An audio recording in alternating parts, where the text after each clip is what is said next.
Fala galerinha, olha nós aqui outra vez! Estamos aqui no nosso podcast TecPod e como sempre, todo assunto aqui pode ser tratado. Vem com a gente! Galera, hoje nós estamos aqui com uma pessoa muito famosa aqui no Ceará. Todo cearense raiz aqui conhece com certeza. E você vai se encantar com a história maravilhosa de Luciano Lopes. Não conhece, não?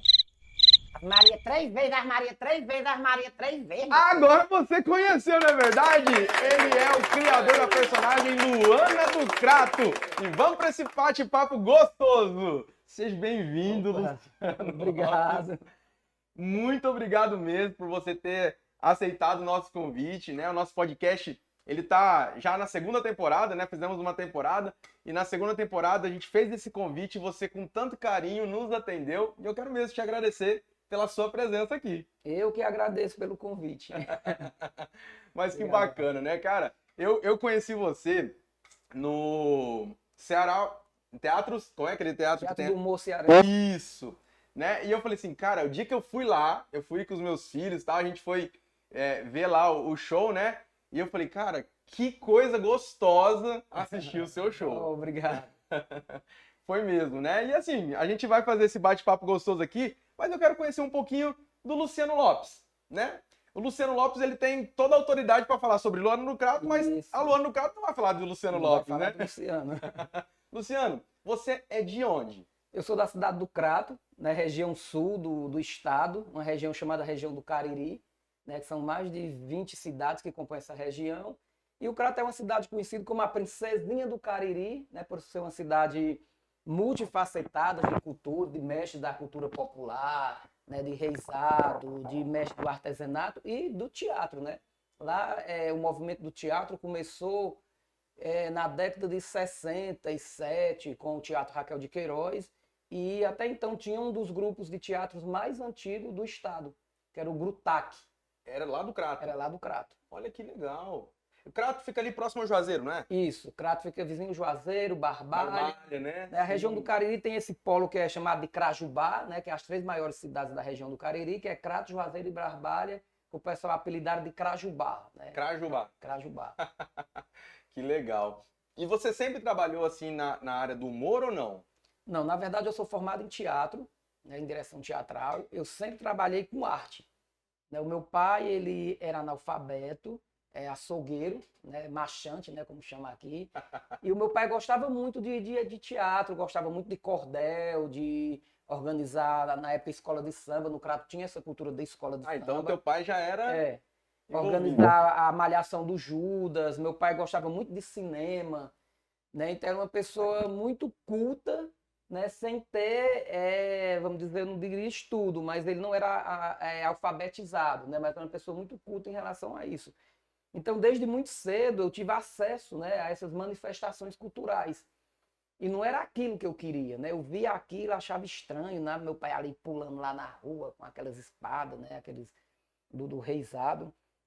Até que um dia minha irmã estudava na escola de freira, e aí ela estava participando de um espetáculo, acho que a Bela Adormecida, e ela me levou para fazer um anão, né, que ia deixar um recado para a rainha, e quando eu entrei naquele ambiente, que eu vi aquela cortina, aquele palco, aquelas luzes, aí eu disse, opa, é isso aqui que eu quero, eu não quero estar como meu pai lá no meio da rua, né, é isso aqui que eu quero. E aí foi quando eu me apaixonei por teatro, né, através dessa minha irmã, Vera, ela fazia na época pedagogia, e aí dentro da pedagogia, né, existe toda essa linguagem artística, né, que os professores trabalham, né, esse didatismo com os alunos.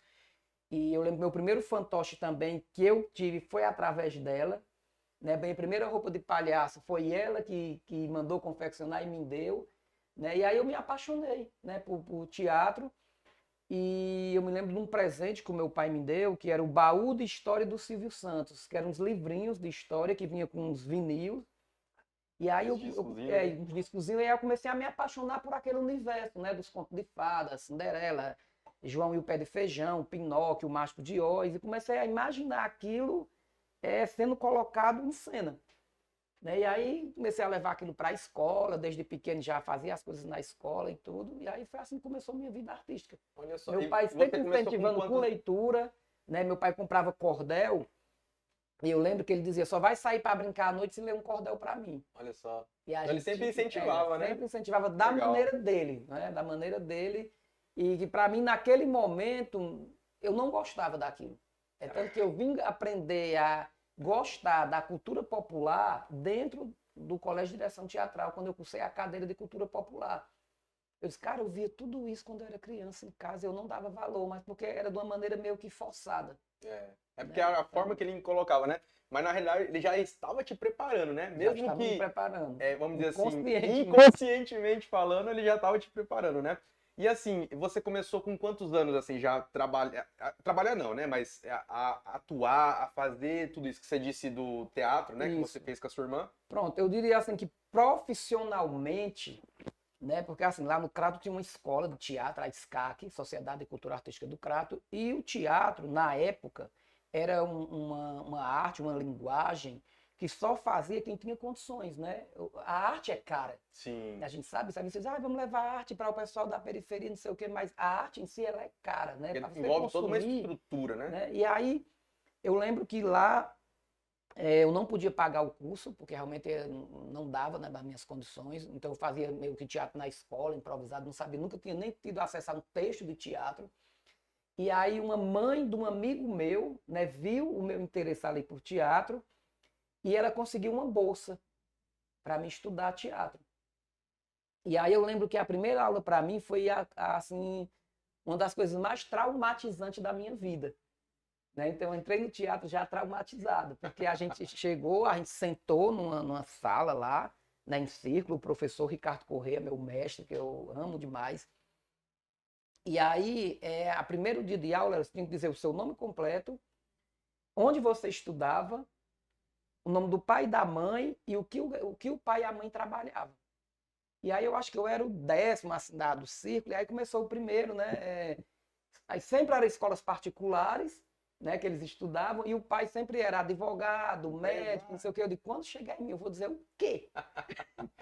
Vou dizer Já o quê? Estudo em escola pública, meu pai é marchante, caraca, eu quero, sabe, eu vou ser, né? E aí quando chegou... Vou me sentir um peixe fora Eu me d'água, senti um né? peixe fora d'água, que eu tava ali com, vamos dizer assim, mais ou menos a nata da elite cratense, né? E aí, quando chegou na minha vez, eu falei, estudo no colégio municipal, escola pública, todo mundo, assim, aquela cara assim, sabe? Escola pública, como assim? Uma escola pública aqui no nosso meio, né? Estudo em escola pública, colégio municipal, e meu pai é comerciante. Você já usou de estratégia aí. Falou, não vou Eu ficar me por lembro, baixo meu pai também, é não. comerciante. É comerciante, não é comerciante, eu não sei qual é o comércio dele, ele tem um comércio, tem um comércio. Né? E eu tinha vergonha, né, de falar de que era que meu pai trabalhava, porque naquela época, para mim, era difícil isso. E aí todo mundo na escola era tratado assim, João, filho de promotor tal, ninguém tinha sobrenome. Daniel, filho de doutora fulaninha, Maria, filha de embargadora tal, não sei. E meu nome era Luciano. Eu não era Luciano, filho de ninguém. Então eu não tinha sobrenome dentro da Quer escola. dizer, já tinha meio que, né, um preconceito, né? Porque E aí eu digo, só tem uma coisa, eu tenho que ser o melhor aqui dentro. vou mostrar que é a Eu Luciana. tenho que ser o melhor. E aí realmente, no primeiro ano da escola, eu fui escalado para fazer o papel principal do espetáculo, que era o Patinho Preto, do Walter Gangliar, que fala na verdade, a história era 3 famílias de patos, os pretos, os amarelos e os brancos, né? E a história falava disso, né? Dessa discriminação dos patos pretos. Sim.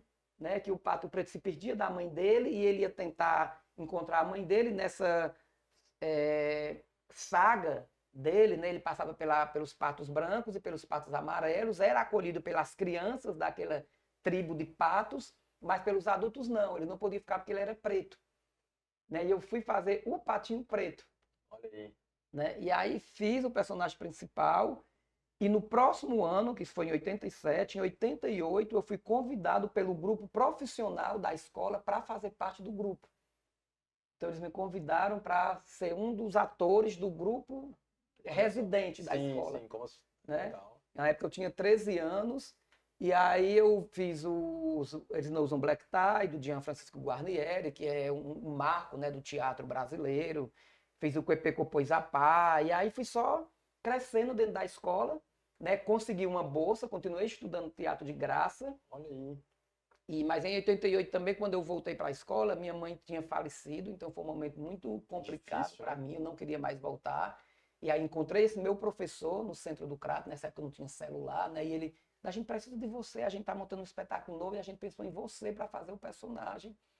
E é com um grupo de teatro da escola, o grupo profissional e tudo. Eu, como assim? Vou fazer parte do grupo cênico, do grupo Máscara? Você vai ser ator do grupo cênico e do grupo Máscara. E aí eu voltei. Que né? era, na época, era premiação. Era premiação, né? E eu acho que eu fui o primeiro ator mirim a fazer parte Que bacana. do grupo. E cresci dentro do grupo do teatro. E aí o que aconteceu no Crato, durante muito tempo o pessoal tem muito essa cultura de ir a cinema, de ir a teatro. Né? E em 88, eu acho que em 88, 90, se fecharam os 3 cinemas que tinha no Crato. E a opção ficou o quê? Teatro. Então as pessoas iam ao teatro. A gente fazia 3 sessões, lotava o teatro, todo mundo conhecia a galera do teatro. Né? E aí foi onde eu fiz meu nome no teatro infantil. Né? Fiz muito espetáculo infantil adulto, eu fiz pouco, porque como eu não tinha uma estatura para fazer teatro adulto, eu acabei não fazendo. Mas aí eu trabalhei muito em produções também de teatro adulto. E aí eu sempre tive isso na cabeça, eu tenho que ser o melhor aqui. E aí, com 3 anos, 4 anos, eu já fui chamado para dar aula de teatro, para ser professor da escola. E aí fiquei na escola até 2001, quando eu vim estudar em teatro em Fortaleza. Quer dizer, então, você veio para Fortaleza... Para estudar teatro. Entendi. Não faz muito tempo, então. Não, vim em 2001, faz 20 anos, 22 anos. 2001, é que ele falou 2020, Nossa, mas é recente também, né, se for analisar, porque... Mas eu percebo que o Crato lá também tem uma estrutura muito boa, né? Tinha. Hoje não tem mais. Tinha, acabou. Hoje, assim, a gente fazia teatro lá, sempre com a escola, né, tinha essas verbas, né, para a gente fazer os espetáculos. O poder público nunca chegou junto, não tinha um apoio do poder público, como não tem até hoje. Né? Hoje a gente tem um teatro municipal lá no Crato que está abandonado, serve para reuniões, está abandonado o teatro. Só um auditório. A gente tinha vários teatros também que hoje estão fechados e hoje os grupos eles sobrevivem de espaços que eles mesmos abrem, né, para poder levar os espetáculos dele para lá. Faz na raça, né? Na raça, porque o poder público não chega junto, né? Não existe um fomento, né, para o teatro. Abriu agora o Centro Cultural do Cariri, que eu espero, né, que eles abram espaço para os grupos locais, né, e não só importem, né, de fora. Né, Para dar a chance, né, para o pessoal da região. Grupos locais e que o pessoal volte, né, a ver teatro. E assim, Ceará, eu sou paulista, né, mas o Ceará ele é fábrica de gente boa, né, na área do teatro, eu acho assim fantástico. A gente vê, né, grandes nomes aí que são cearenses e eu acho que tem que incentivar, né? Eu acho que tem que ter esse incentivo aqui para que realmente mais pessoas possam trilhar o caminho que vocês trilham hoje, né? Luciano, e você veio de 2001 para cá, né? Quando que nasceu, então, quando que você criou a personagem Luana do Crato, que hoje é ícone aqui, né? A Luana, ela foi criada em 93, né, lá no Crato. Então foi criada lá? Foi criada lá. Era só Luana, era Luana e Buana. Era 2 gêmeas. Ah, é? Só que assim, 2 gêmeas que não tinham nada a ver. Era mesmo como o Arnold Schwarzenegger e o Danny DeVito naquele, né? A gente tinha até um bordão que dizia assim, a voz pode ser a mesma, mas o corpo, quanta diferença. Porque a gente não tinha recursos, né, para montar 2 personagens que fossem 2 gêmeas mesmo, né, com perucas iguais. A gente pegava alguém doava uma peruca, outra pessoa doava um vestido, outra pessoa doava fazia um bem bolado. A gente fazia um bem bolado e aí a Luana surgiu através de um convite de um amigo, Fernando Piancó, que na época ele era secretário de Cultura lá do Crato, e ia ter um evento na praça, que ia ter o Reginaldo Rossi, e aí o Reginaldo Rossi ia atrasar para o evento. E aí ele chamou eu e o Bibi, que a gente já fazia teatro, e disse, olha, vai ter um evento aqui nas praças, o Reginaldo Rossi vai atrasar, e a gente queria colocar algo antes da entrada do Reginaldo Rossi, E o Fernando já tinha essa vivência aqui em Fortaleza com o humor, né? Ele já conhecia a galera do humor, eu só conhecia por jornais. E aí ele falou assim, e aí eu queria que a gente criasse uma brincadeira, a gente se vestisse de mulher, subisse no palco para fazer uma brincadeira e tudo, antes que para poder segurar enquanto o Reginaldo Rossi chega. Né? Só que na época eu já trabalhava como professor de teatro, já era professor do Colégio Objetivo, que foi uma. Queria agradecer a Lucene, que foi uma pessoa que me deu muitas oportunidades lá no Crato. E aí aquilo me incomodava, eu dizia, mas como assim, cara, eu sou professor, eu trabalho com escola, eu trabalho com criança, não tem por que eu estar no palco vestido de mulher. Ele, cara, mas em Fortaleza, tá aí, tá bombando lá em Fortaleza a história do homem vestido de mulher, fazendo humor e tudo. E tu tem essa pegada do humor, tu já faz teatro, que eu fazia sempre teatro infantil, né? E já fazia esse personagem engraçado nos espetáculos. E aí a gente criou Luana e Buana. A gente tava na praça, né, tentando escrever alguma coisa, quando passou um carro de som, tocando aquela música da Rita Lee, Luana, Buana, me chama que eu vou, sou sua mulher, robô. Aí, pô, vamos botar Luana e Buana. E meu nome é Luciano, o do meu colega era Benuí. E aí Quer dizer, né? parece que tudo tava... Casou. E a gente criou a Luana e Buana, fizemos essa festa lá, ninguém tinha piada, não tinha nada, subia só no palco, ficava fazendo mungango. E aí no outro dia as pessoas viam a gente na rua, quando é que a Luana e Buana vai voltar? Quando é que vai ter show de vocês? Eu, não, a gente não faz show. Não, mas tem que ter show. E aí, aí o Bibi começou, vou fechar um show pra gente. O Bibi era mais, né, louco. E eu, cara, eu não vou fazer. E aí, não, vamos fazer. E aí começou a fazer uns shows, a gente começou a fazer umas festinhas de aniversário. Começou a viralizar. Teve uma vez que a gente foi fazer um evento lá no bar do parque, aí terminou o evento, aí lá, e vamos para casa de mobilete. Eu não vou para casa vestido de mulher de mobilete. Vamos, isso 1h da manhã. E a gente pegou, né, fomos de mobilete, quando a gente chegou no meio do caminho, uns 4 caras de bicicleta, né, tá lá, o que é esses viados estão para vestido de mulher? Vamos dar uma pizza nesses viados. Pronto. E eu bebi a cunha na mobilete, esse cara atrás, pega, não pega, pega, não pega. Esses caras vão matar a gente, vão matar a gente. E eu sei que foi muito complicado nesse dia. Ele entrou num beco chamado Beco da Mijada. E aí a mobilete caiu, foi eu vestido de mulher para um lado, Bibi para o outro. Lá veio os caras batendo na gente. Graças que na hora ia passando um amigo nosso e não deixou. Não deixou. Olha né? só. Mas foi muito engraçado isso. E aí a gente brigava muito por causa disso, que o Bibi era muito intenso. Né? E eu era mais contido. E eu, não, cara, eu não vou fazer isso. Até que o Bibi se candidatou a vereador. Aí, na época da campanha dele para vereador, surgiu um festival aqui em Fortaleza, no Shopping Avenida. Um pai de um aluno meu viu e disse, cara, vai lá e tudo. Eu, não, eu vou levar teu material. Ele estava vindo para Fortaleza, trouxe meu material, mostrou lá para o cara do Shopping Avenida, o cara do Shopping Avenida ligou para mim. Aí eu vim do Crato, eu saí de lá à noite, cheguei aqui de manhã, fiquei na rodoviária até meio-dia, aí peguei um táxi, vim para o Shopping Avenida, fiquei no Shopping Avenida até 8h da noite, me apresentei no festival, fui para a rodoviária, dormi na rodoviária. Meu Deus. E voltei no outro dia para o Crato. Quer dizer, fez uma loucura, né? Foi. E aí, nesse festival, quando eu vim, foi onde o Paulo Diógenes, o Zé Modesto, a Escolástica, né, viram pela primeira vez a Luana. Né? E aí, eu no festival, eu fui para a final. Eu acho que nesse festival, não sei se foi o mesmo. Não tem aquela outra personagem 98. que anda até com o cabelo assim... Não, não foi o mesmo. Foi em 98. E aí, foi 98, foi em 98. 99 o festival. E aí, para minha surpresa, né, quando eu volto, que eu chego no Crato, quando Deus diz assim, é por aqui, né? Quando eu volto, que eu chego no Crato, o Diário do Nordeste tinha uma página chamada Caderno 3, que era uma parte de cultura, ele coloca uma foto enorme da Luana.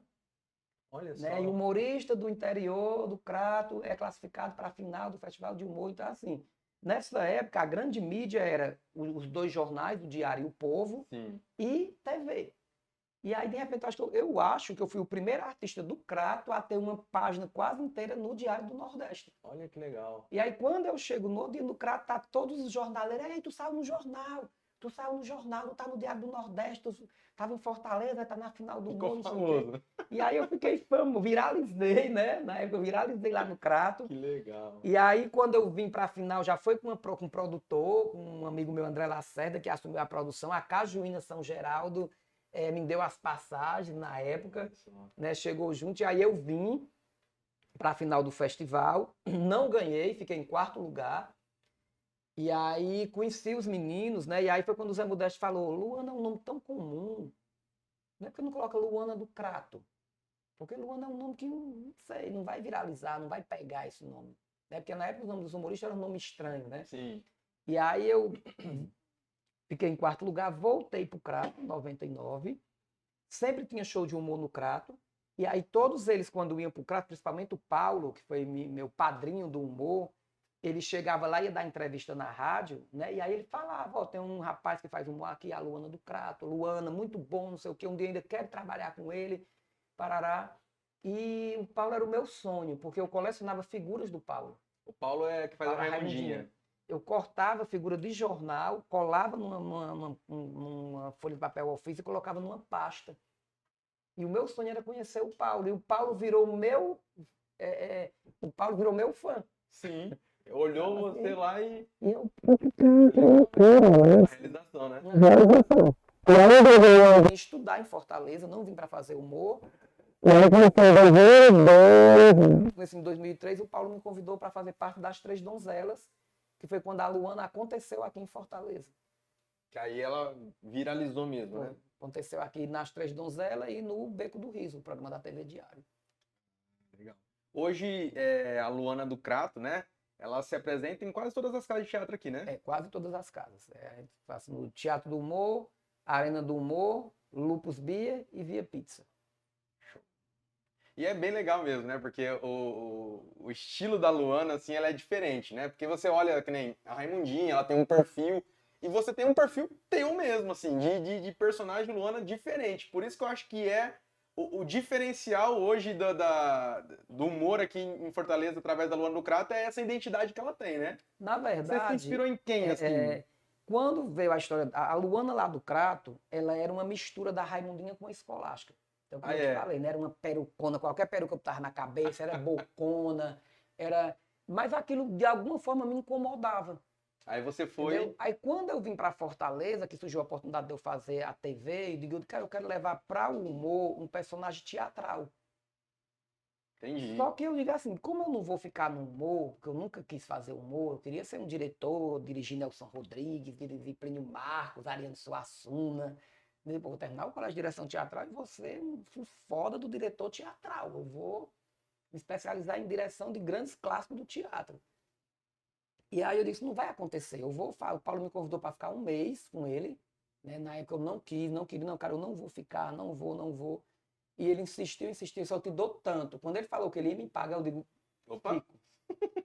Aí vai. Fico, por esse dinheiro eu fico, tá bom demais. E aí eu digo, a Luana não vai acontecer, porque a Luana ela veio quebrando todos os rótulos do humor. Quando a Luana surgiu, ela veio para não acontecer. Porque ela não tinha bocona, ela não tinha peitão, eu não tinha altura, ela não tinha bundona, ela não era exagerada. Eu digo, para não vai acontecer, eu vou substituir esse cara aqui durante um mês e esse personagem ninguém vai comprar, porque é um personagem completamente fora da curva. Né? E aí aconteceu o contrário, as pessoas estavam sentindo fome, né, de algo diferente no humor. Por isso que eu falo, porque realmente ela tem uma identidade diferente. Né? Igual você pega outros aí que você falou que é espalhafatoso e tal. Ela já é mais centrada, né? Ela tem um humor assim... Tanto que depois da Luana, os humoristas que vieram pós-Luana, né, eles se inspiraram muito na Luana. Você vê os humoristas que vieram depois da Luana, se você for olhar eles, tem muito da Luana do Crato. Já tem aquela identidade. Eles é mais menininha, é mais mulherzinha, é mais humanizado, né? Um personagem mais humanizado que as pessoas olham e se identificam e dizem assim, eu tenho uma prima que parece com ela, eu tenho alguém que tem essa narrativa que ela fala. E aí vem a necessidade da criação textual da Luana.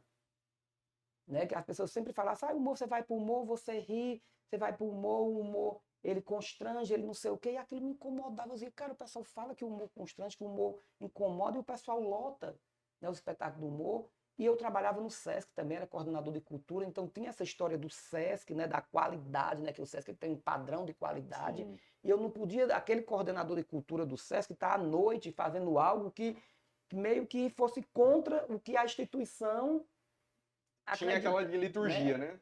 E o Sesc foi minha mãe. Eu sempre digo que o Sesc foi minha mãe, né? Bacana, viu? E aí eu digo, eu tenho que fazer alguma coisa, eu tenho que pegar a minha arte e levantar alguma bandeira, né? E eu, Luciano, já faço isso, né? Então, assim, eu sou uma pessoa, sou um defensor da causa animal, da causa da violência contra as mulheres, do autismo, do LGBTQIA+, então eu procuro levantar a minha bandeira da minha forma, né? Não sou aquele que tá lá, mas eu levanto da minha forma a minha bandeira. E aí eu digo, pô, eu fui criado por 5 irmãs, eu tenho que falar algo, né? Eu tenho que levar meu humor, uma mensagem, eu tenho que fazer com que as pessoas reflitam através do riso, né? Que a pessoa não vá para ali apenas para rir e sai dizendo, o show de uma fulano chamou aquele de não sei o quê, a humorista chamou não sei quem, e o pau que mexeu com ele, a humorista chamou. Eu digo, não, eu não quero isso no meu trabalho. Sabe, não foi fácil, porque quando eu comecei, eu era criticada às vezes pela própria classe. Sabe, o cara sobe no palco vestido de mulher para falar dos direitos das mulheres, para, sabe, defender o feminismo, porque ela não é, ela é uma feminista, mas ela é uma feminista mais, né, tranquila, Não é né? aquela, vamos dizer, Uma militante, medida, né? né? Ela Não é é mais militante, moderada, ela é né? mais moderada. Né? E aí depois eu fui encontrando, né, no texto, fui encontrando as piadas certas, fui encontrando o tempo certo, fui encontrando o time certo da piada, porque o humor, não existe escola de humor, infelizmente. Por isso tem tanta porcaria no mercado, E não é fácil fazer, né? né? Porque não existe escola. As pessoas vão lá, assistem o show, copiam fulano é bom. Copiando um pedaço de cada um. É, Aí tu vai assistir e fala, mas fulano é muito bom. Aí tu vai olhar, ela tem um pedaço do show de cada artista. sim. Então não existe uma escola e não existe ética no humor, né? As pessoas estão em casa, aí acham uma maneira, eu digo até fácil de ganhar dinheiro, porque hoje o artista que é humorista, ele ganha bem, tem um cachê legal, você termina seu show, tem o seu cachê. Eu vou ganhar dinheiro fazendo humor. E aí bota uma peruca, copia os shows dos humoristas e vai fazer. Sim. Copia os shows dos humoristas e vai para os outros estados fazer o show lá. Viu o show de fulano, não sei aonde é bom. Porque é um pedaço do show de cada um. Acaba não tendo aquela personalidade, aquela E identidade em si, aí né? criou essa prostituição, Sim, né, do humor. E aí, para piorar ainda a prostituição, as casas ainda contratam, né, por a metade do cachê. Se eu não posso ter a Luana, eu vou ter a cover da Luana aqui. Eu Sim. pago a metade da metade e vou ter a cover, contando quase as mesmas piadas. E aí também era algo que me incomodava. E aí eu digo, eu tenho que fazer algo, um texto que eu posso fazer isso, né, um texto teatral, que as pessoas não vão ter como copiar. Porque Sim. realmente é um texto, você teve a oportunidade de ver, é um texto muito amarrado, né? Muito pensado, muito elaborado. Né? É um teatro, né? É um teatro. É um teatro. É um né? roteiro que você segue ali, né? E é diferente. Eu gostei. Por isso que eu fiz questão de que você. Assim, eu não entrevistei ninguém do humor ainda. Mas a primeira pessoa que eu queria te chamar era você. Por quê? Porque eu vejo essa identidade. É um humor diferente. E a gente estava falando sobre isso, né? Humor não é fácil fazer, né? Não, não é fácil. A pessoa fala, que é fácil fazer rir. Não é, gente. Não é. Às vezes é até muito fácil fazer rir às custas dos outros. Sim, sim. Né? Mas mesmo assim, mas às vezes a pessoa pode até ser boa para contar uma piada, alguma coisa, mas tem que ter um negócio. Eu não sei te falar, assim, tem o dom, né? É um dom. Tem que ter o dom. Eu, com 6 anos de idade, eu trabalhava de palhaço. Né? Eu fazia show de palhaço lá com um outro palhaço da minha região lá no interior de São Paulo, que era o palhaço Chupetinha. Então ele fazia eventos nas escolas e tal, e aí ele me chamou um dia lá e falou, ó, você vai trabalhar comigo. Eu, 6 anos de idade. Eu sou criança, né? Não, vou fazer aqui comigo e tal. E aí eu fui trabalhar com ele lá, né? Quando ele ia fazer show nas escolas, na época do Dia das Crianças e tal, eu participava. Mas eu vi que, assim, depois eu ainda fiz até festas infantis, alguma coisa assim. Mas eu falei, não, é legal, mas não é pra mim. Porque realmente tem que ter um dom. É um negócio que tem que ter uma desenvoltura, tem que ter uma presença, tem que saber lidar com a situação. Na verdade, é o que lhe diferencia de outros profissionais. Com certeza. Você fala assim, o Neymar. Não é, porque o Neymar não é só um jogador, ele tem o dom de jogar. Né? A Fernanda Montenegro, ela não é só uma atriz, ela tem o dom de interpretar. Eu fiz palhaço, né? Na verdade, junto com a Luana, em 93, surgiu também o Bilu e Bila, né? Que é um grupo de palhaços que a gente precisava. Eu comecei a ficar adulto, veio a cobrança, você tem que trabalhar. Preciso, Né? Tem que trabalhar. E eu digo, gente, eu tenho que ganhar dinheiro. E aí eu comecei a fazer palhaços de festa de aniversário. E quando eu falo assim a história do humor, que eu relutei muito tempo, porque o meu sonho era ser reconhecido através também do meu palhaço. Sabe? Então eu digo, não, eu quero ser palhaço, eu quero que o meu palhaço seja reconhecido, eu quero ser um Bozo, né? Na época o Bozo era o palhaço mais conhecido. Depois veio o Atinho Espirro, né? E eu digo, eu quero ser tão famoso como o Bozo, como o Atinho Espirro. Só que o universo disse, não, isso daqui não é para você, isso daqui é. E eu tinha um amigo meu, que é o André Lacerda, que ele dizia assim, deixa esse Bilu e Bila, isso não vai te dar resultado não, investe na Luana. Então ele já via a Luana, né, como algo que ia me proporcionar tudo que eu sempre sonhei Às como vezes artista. você não tinha essa visão da Luana, eu não né? acreditava na Luana. Olha só. Não acreditava. Eu queria muito, tudo que a Luana me proporcionou, até hoje, eu queria ter isso como um diretor de teatro. Então, assim, eu viajei para vários estados, eu viajei para fora do Brasil, eu fiz show em vários lugares, eu conheci vários artistas, eu fiz show em vários teatros, tudo através da Luana. Eu sonhei isso também, eu podia estar fazendo isso através da minha direção. Então, um espetáculo do Luciano aqui no Oi Casa Grande, no Rio de Janeiro. Sim. Mas não foi o espetáculo do Luciano, foi a Luana que esteve lá. No Teatro Safra, em São Paulo. Não foi o Luciano como diretor, foi o Luciano como a Luana. Quer dizer, né? Então, a personagem que você criou que, né, te levou... Que me proporcionou aí a realizar os sonhos que eu queria ter realizado como diretor teatral, como ator, sei. E falando em sonho, em realização, o que é uma realização pessoal para você, Luciano? Hoje, a minha realização pessoal é a minha tranquilidade como pessoa. Sabe? Eu poder chegar na minha casa e estar lá com o meu parceiro, com o meu filho. Você tem um filhinho, né? Um pet? Tem um pet. Eu acompanho lá. Ele é o Pug, né? É um Pug. Como ele chama? Botoca. Botoca? Botoca. Então hoje é a minha realidade, porque assim, como artista, eu tive poucas vaidades. Porque assim, eu sempre trabalhei como artista. Quando a Luana teve o auge da carreira dela, foi na época da Record, eu trabalhava no Sesc. Então todo dia de manhã eu acordava e tinha que estar lá batendo meu ponto. Sim. Então não tinha como desfrutar dessas vaidades, sabe?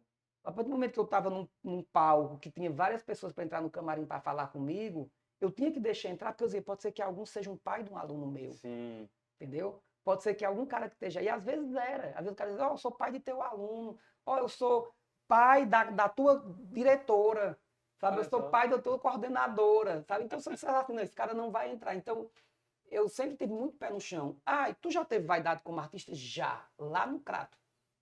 Então, quando eu comecei a fazer teatro, eu era muito pequeno, e aí veio todos aqueles personagens para mim. Eu fiz o Pluft, eu fiz o Belzebu na Bruxinha que era boa, eu fiz todos os camaleões na saga do Rápido das Cebolinhas da Maria Clara Machado. Então, eu sempre pegava os personagens bons, né? E chegava até a causar uma certa inveja nos outros artistas, que diziam, por que só o Luciano pega esse personagem bom? Não sei o quê. Se o Luciano tem, que eu não tenho, né? Só que chegou um tempo que aquilo foi inflando tanto dentro de mim que eu... Se achou. Sabe? Se me achava.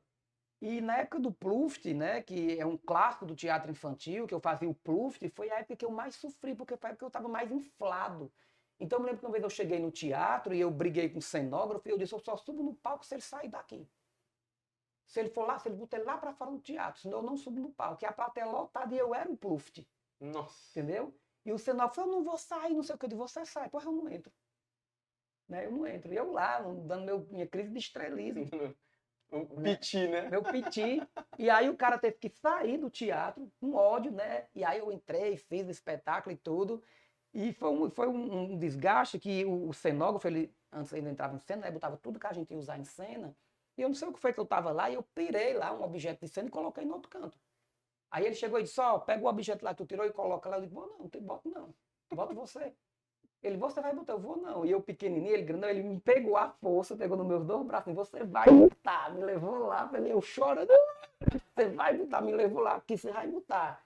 Você vai botar aqui, você no cenário, quando você vai botar no lugar. Pronto, aí ele quer eu botar no lugar. Beijão, Alcântara, amo ele, Alcântara. E eu fiquei, me esperneando. Altas revelações aí, viu, Alcântara? Ai, ele me agredeu. E a diretora, não, ele falou, por que você não botou no lugar? Você não sabe que não pode tirar as coisas do lugar? Ah, mas eu sou o Prince, eu sou a estrela. E aí, pronto, aí depois a gente ficou amigo, né, e tudo, hoje a gente é amigão e tudo. E aí, quando passou, que eu vim para Fortaleza, uma vez na TV Diário, eu vi um artista dando piti lá no programa de TV, né, que a gente gravava, e eu, meu Deus do céu, já fiz isso. Que coisa, que vergonha. né? Que vergonha. Ainda bem que eu passei por isso lá no Crato. Ainda bem que hoje ainda bem que já passou. Porque eu acho que todo artista tem esse momento. Né? Não tem como não ter. E é uma coisa que você, para quem é do meio artístico, para quem é do meio que tá sempre sendo visto, é uma coisa que acho que você tem que controlar e coordenar mesmo, né? Porque o ser humano, ele tem isso, né? De às vezes alguém massagear o seu ego e você inflar. E se você não souber administrar isso, às vezes isso pode se tornar um ponto negativo, né? Muito negativo, principalmente hoje, né? Com as redes sociais. Sim. Né? Então, assim, eu sempre Que é procuro, o famoso cancelamento, né? eu sempre procuro responder todo mundo que fala. Eu sempre procuro no meu Instagram, né, colocar coisas, vídeos, né, que traz mensagens positivas para a galera e tudo, fazer um humor mais, né, mais light, mais consumível, né? Assim. Vamos dizer assim, tem o arroz com feijão, mas tem uma comida mais, né? Então, mais elaborada. Mais elaborada. E acho que isso é bacana mesmo. Ô, Luciano, e assim, um sonho que você ainda não realizou? Eu acho que um sonho que eu não realizei, que eu não quero mais realizar.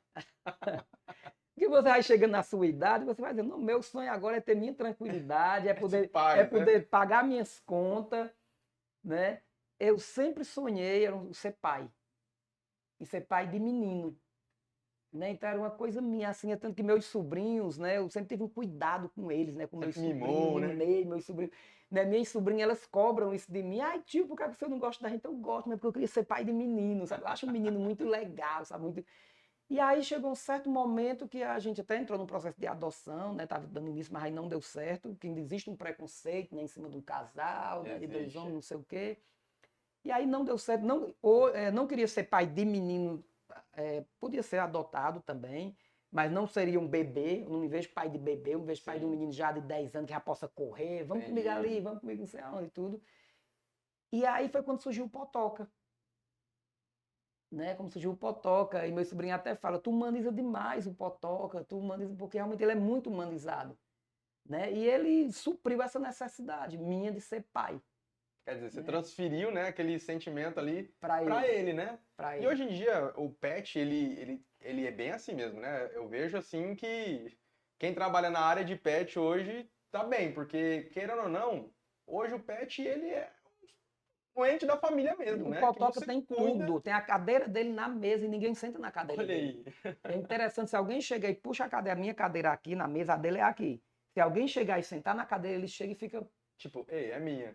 Sabe? Aí o pessoal ele tá só olhando para mim, ele tá mandando você sair da cadeira, que a cadeira é dele. Aí o pessoal ele sobe, as refeições ele faz com a gente na mesa. Olha só. Sabe, assim, dorme com a gente na cama, tem a cama dele, mas ele dorme com a gente, quem acorda a gente de manhã, é quem dita as regras da casa. Né? Hoje, assim, acho legal, minha família liga para mim, aí pergunta, como é que tu tá? Como é que tá o Velozinho? O Potoca, tá bem? Como é que ele Já tá? também Já introduziu, né, na família. membro da família. Que legal, Luciano. Show. E assim, ó, se você pudesse ficar invisível por 24 horas, o que você faria? Se eu pudesse ficar invisível Pergunta, né? 24 horas. Eu acho que eu ficaria somente invisível mesmo, sabe? Assim, num cantinho assim, só invisível, observando as coisas, vendo o que é que rola. Acho que só isso. Acho que a maturidade faz a gente ficar mais tranquilo. E o Potoca me deu essa tranquilidade também. O Lailtinho é que fala assim, ai, tu melhorou muito depois do Potoca. Tu é outra pessoa, sabe? Acho que ele me deu essa tranquilidade, acho que a paternidade, né? Você é pai, né? Sim, sim. A paternidade faz você ver a vida com outros olhos. Não, com certeza. A ver uma coisa que diz, pois tá bom, pois tá. Deixa aqui. Quero não. Muda totalmente, gente. A paternidade, ela te muda, né? Ela te fragiliza, né? Porque você começa a noiar, Sim. Né? Eu não posso adoecer, eu não posso partir antes de meus filhos, eu não posso partir antes de ver aquilo, eu não posso...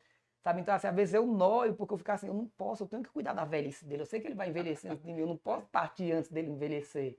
né? E às Cuidar vezes, bem dele até o fim, né? e às vezes até me dói quando eu falo nisso, né? O Veloso às vezes fala que... Ah, desculpa. Faz parte, é assim mesmo. Podcast é ao vivo, a cores e assim. É Que muita emoção envolvida ele no tem a ar. vida dele útil antes da minha, mas eu não me imagino sem ele, sabe? Assim, é algo que dói demais pensar em perder o Potoca, sabe? Eu não tá ali para cuidar dele, sei. Mas é algo muito assim. Eu já tive pet, né, que cresceu, envelheceu e é uma perda assim que a gente fala, pô, né, a gente não quer nunca isso, né? Mas porque a gente transfere tanto amor, né?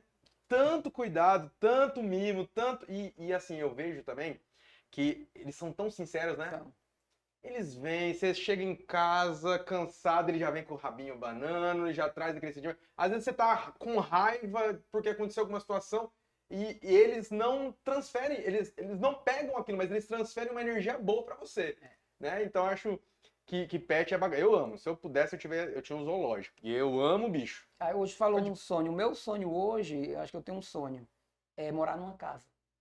Hoje você mora em apartamento. Morar em apartamento. É morar numa casa, e a Veloso fala, não dá certo, porque acho que se eu visse um cachorro na rua, eu levava.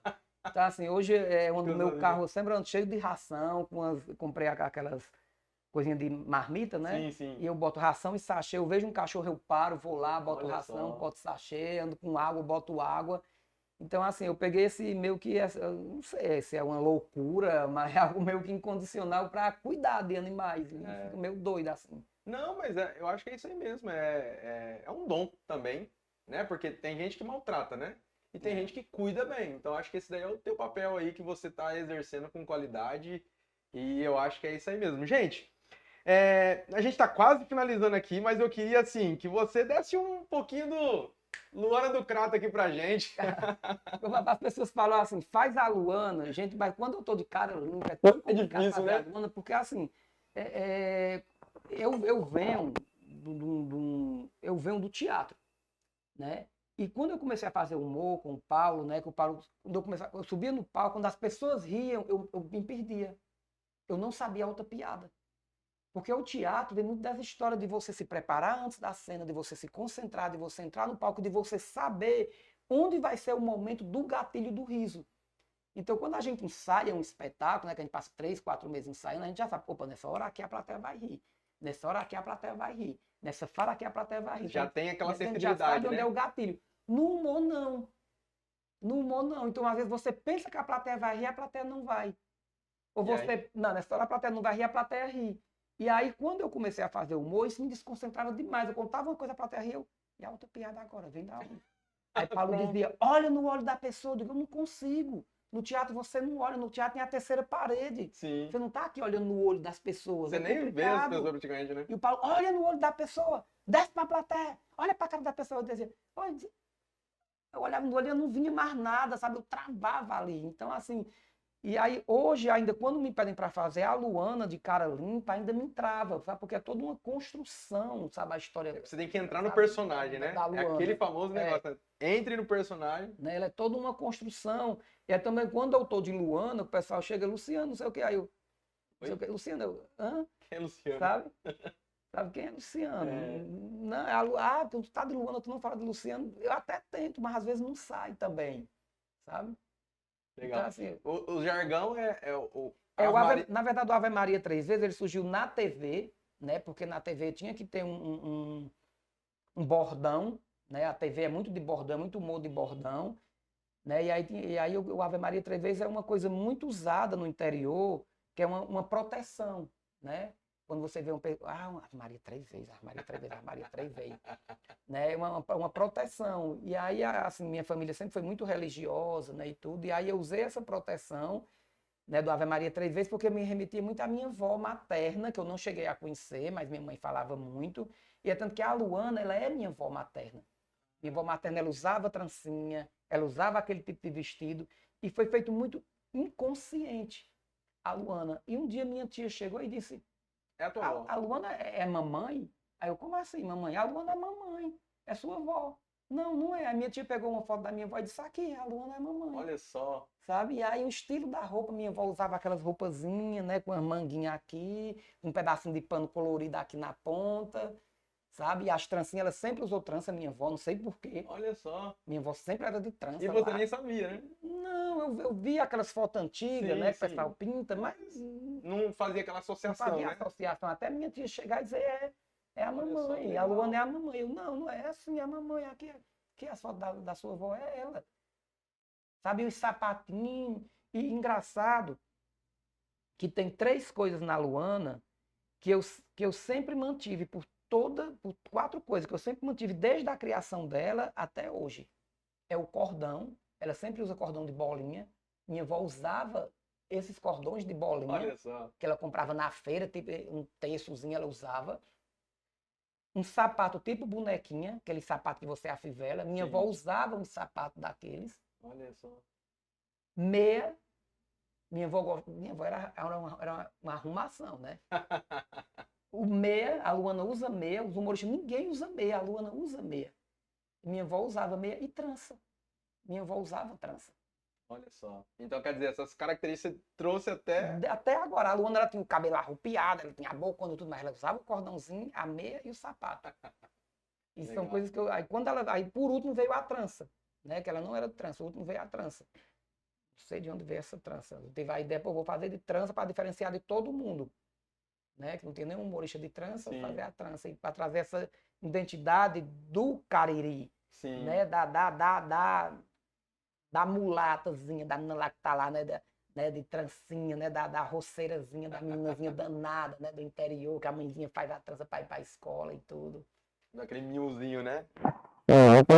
Gente, nós conversamos aqui com Luciano Lopes, criador da Luana do Crato. Foi maravilhoso o nosso bate-papo. Mais uma vez quero te agradecer, Luciano. Eu falo demais, né? Quando deixei tu falar. Imagina, macho. É aí que é gostoso mesmo. É bom assim quando a prosa desenvolve. Porque é uma coisa que se torna natural. Porque a intenção do podcast é justamente essa: a gente trazer uma naturalidade. É um bate-papo. É a gente aqui sentado numa roda de uma mesa, né? Falando da vida, falando da sua vida. E é sobre isso. Não é verdade? Então, Luciano. Eu chego a me emocionar nas 2 vezes aqui. Que é sempre os assuntos, né? Quando fala do Potoca e quando fala do Paulo.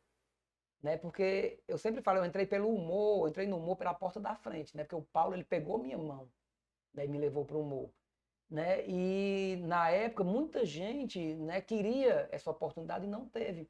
Então assim, eu tenho uma gratidão imensa, né, pelo que o Paulo Diógenes fez comigo, né? E sempre vou ter, sempre vou agradecer, sempre vou ser um grande mestre, né? Onde começou o movimento do humor aqui no Ceará.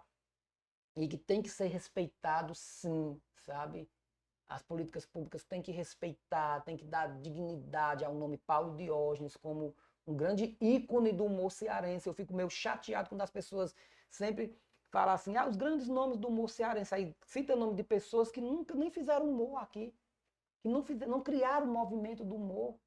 Que não estava ali Sabe? envolvido, não, né? Não criaram. Sim, sim. Galera vai estudar o humor, vai estudar, vai saber como surgiu o movimento. Então, como é que tu fala o nome de uma pessoa que nunca nem fez humor aqui no Ceará? O movimento surgiu com esse cara chamado Paulo Diógenes, com a Raimundinha, que foi muito hostilizado por estar vestido de mulher numa época que as pessoas não aceitavam. E outra coisa, o cara não precisava, porque o Paulo vem de uma família, né, que tem condições, mas o cara, pô, eu vou fazer isso, o cara não precisava. E foi se vestir de mulher para criar um movimento. Cara, é algo meio divino, né? Cara, é tu vai ter que criar esse movimento. Eu até fui naquele evento que ele fez, acho que foi de não sei quantos anos da... Eu estava convidado para ir para o evento, mas aí eu estava viajando, eu tinha uma viagem programada, não deu para mim ir. Até me desculpei com ele. Mas eu acho que o cearense tem que criar vergonha na cara. Fica a dica aí, Não, criar vergonha na cara e dar de César o que é de César. É verdade. E Paulo Diógenes, eu conheci ele ali, cara, fantástico, né? E até quero fazer o convite também, aproveitando aqui, ó. Vem, o Luciano, vem, chama aí, né, Luciano? Vem aqui para fazer esse podcast que a gente também que vai ser muito bacana. Ô, Luciano, eu quero te agradecer de verdade, muito obrigado, tá? Por você ser essa pessoa, né, que tão carinhosamente aceitou o nosso convite, veio aqui falar da sua vida pessoal, compartilhar conosco. O que a gente falou aqui, muitas pessoas nem conhecem a história do Luciano, né? E eu acho que isso é interessante também, por quê? Para saber que não chegou ali de qualquer forma, que tem uma história, que tem um legado, né? E que faz muito pelo humor cearense, tá? Então é uma gratidão, uma gratidão mesmo. E, gente, o nosso episódio de hoje acabou, mas semana que vem tem mais. Fica com a gente, viu?